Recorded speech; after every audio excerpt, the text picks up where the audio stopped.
바울 사도는 사도행전 20장 24절에서 자기의 버킷리스트를 말합니다. 목숨을 걸 만한 가치, 그것은 선교적 사명이라 단언합니다. 그는 이 선교 사명을 어디에서 근거를 삼냐면 제사장이라고 하는 구약 시대의 이 직분에서 동기를 찾습니다. 내가 받은 은혜는 곧 복음의 제사장 직분을 받는 것과 동일했다. 내가 받은 은혜와 복음의 제사장 직분은 뗄 수 없다. 이렇게 말씀하는 겁니다. 제사장은 죄인이 가져온 재물을 가지고 죄인과 하나님 사이를 화해시키는 직분입니다. 그러면 이 제사장에 하나 더 추가해서 복음의 제사장은 영원한 속죄의 제물이 되어주신 예수 그리스도의 은혜를 내가 잊고 하나님께 예배하는 사람입니다. 이제 누구의 도움 필요 없이 바로 하나님께 나아가는 사람이 된 겁니다. 거기서 끝나지 않고 더 나아갑니다. 예수 없는 사람들을 선교해서 그들을 예배자로 세우는 것이 그 은혜를 받은 사람들의 직분입니다. 그런 면에서 그리스도가 있는 모든 사람은 복음의 제사장이 된 것입니다. 이방인은 예수 없는 사람들을 총칭하고 그 예수 없는 사람들은 하나님이 아닌 것을 예배하는 사람들을 말합니다.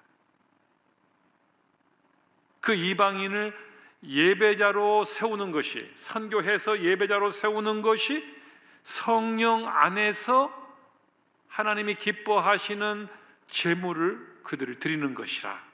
선교 사역은 모든 그리스도인들에게 수여된 특권입니다. 이 복음의 제사장은 직분의 내용이 이방인을 순종케 하는 겁니다. 즉 선교의 목적은, 복음의 제사장 목적은 예배로 그들을 초청시키는 겁니다. 그들이 그 예배의 부름에 순종시키는 것이 바로 복음의 제사장의 직분이고 이게 선교입니다.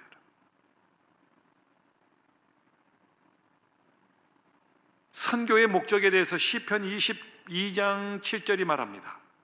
땅의 모든 끝이 여호와를 기억하고 돌아오며 모든 나라의 모든 족속이 주 앞에 예배하는 겁니다. 선교의 목적은 선교가 아니라 예배예요. 모든 땅끝까지 모든 족속들에게 예배의 부름을 통해서 그들이 하나님 앞에 예배하게 만드는 것이 선교의 최종 목적이라. 오늘 로마서에서 그리스도의 복음을 편만하게 전하였다. 이게 복음의 제사장으로서 편만하게 복음을 전했다. 그런데 이 편만함이 많이, 넓게 라고 하는 의미도 있지만 이 편만함이라고 하는 헬라어는 충족하게 채웠다는 뜻이 있습니다. 충족하게. 뭘 충족하게 세웠는가? 구원하시기로 계획한 하나님의 그 구원의 수, 그것을 상징적으로 14만 4천이라고 계시록은 말씀합니다. 실제 수는 아닙니다만은 이 수를 계산하는 방법은 대단히 많은 수입니다. 내가 하나님이 구원하기로 예정한 그 사람은 모르지만 그 한 명 한 명이 아프리카에 있든 동남아에 있든 중국에 있든 아마존에 있든 대한민국에 있든 이천에 있든 그 한 명이 양 99마리를 다 하나님이 구원에 이르게 하시고 초청하시고 예배자가 되게 하시고 한 마리 양이 아직 돌아오지 않는 죽음의 낭떠러지에서 방황하고 있는 그 양 한 마리를 마저 찾고자 낭떠러지에 함께 가시는 그 마음을 가지고 그 한 마리를 데리다가 99마리에 붙여놨을 때에 구원의 완전한 14만 4천이 충족한 수가 되도록 그 마음을 가지고 하나님의 구원에 이르게 하는 충족한 수를 채우기 위해서 편만하게 나는 복음을 그런 자세로 나는 복음을 전했다. 복음의 제사장으로서 우리는 양 99마리까지 하나님이 이 마지막 때에 구원을 이루셨고 한 명만 돌아오면 이제 다 하나님이 구원하기로 작정한 14만 4천이 된다는 마음의 자세를 가지고 복음을 전하는 것, 복음이 전파되게 해서 그 남은 한 명이 99마리에 가세해서 100이 될 때 비로소 그때 주님이 오신다는 겁니다.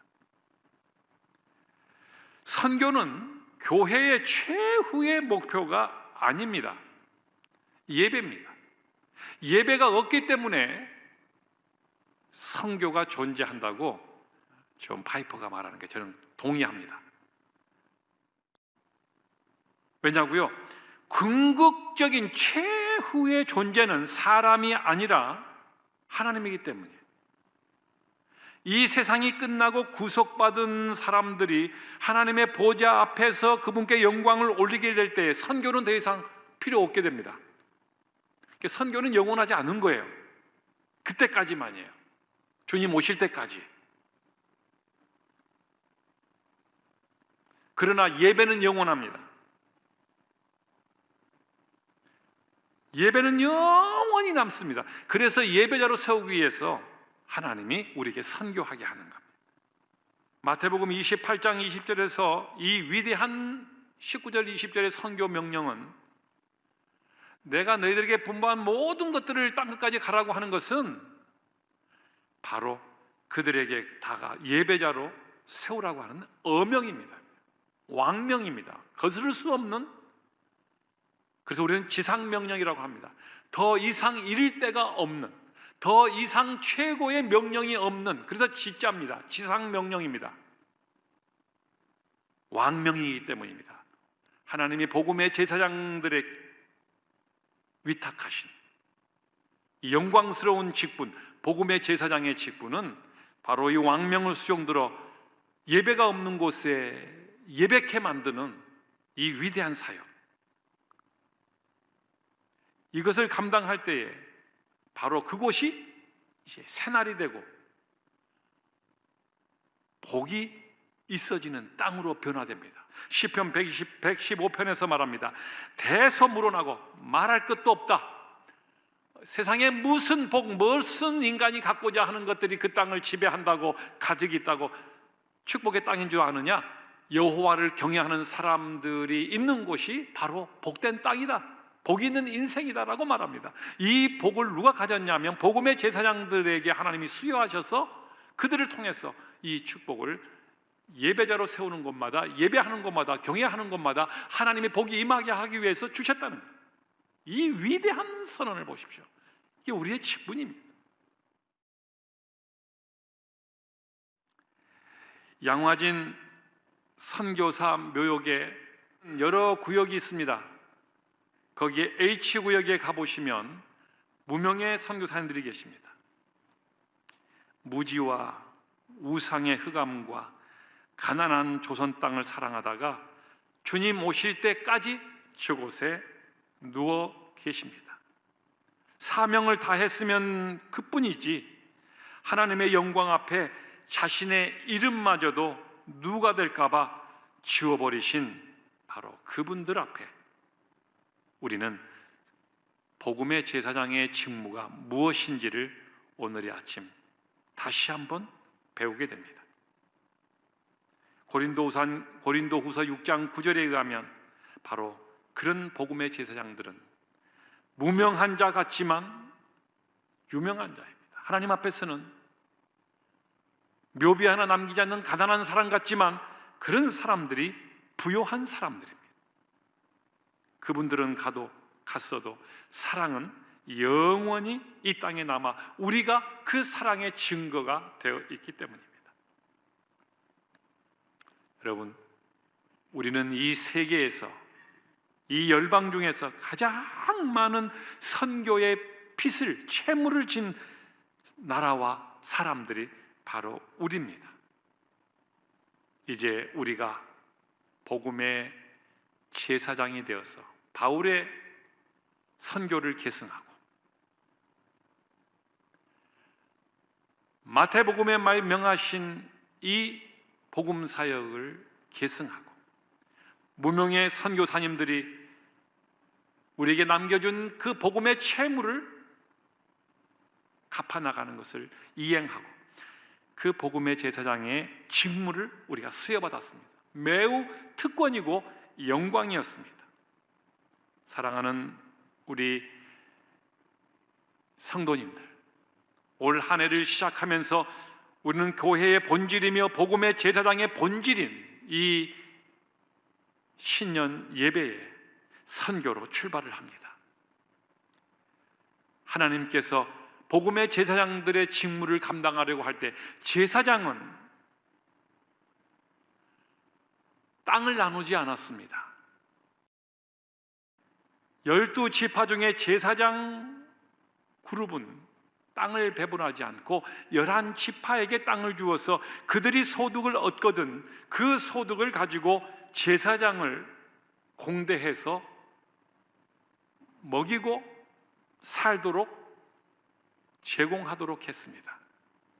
복음의 제사장이 된다면 누가 그 외의 인생을 복음의 제사장 인생을 책임지냐면 하나님이 책임지신다는 뜻입니다. 부디 하나님 앞에 복음의 제사장이 되시는 영광스러운 직무를 올해 어떤 상황에서도 이 위대한 직무를 더 아름답게 감당하고 더 발전적으로 감당해 내어서서 여러분의 삶에 하나님이 책임지시는 축복된 삶을 살아내시기를 예수님의 이름으로 간절히 축복합니다.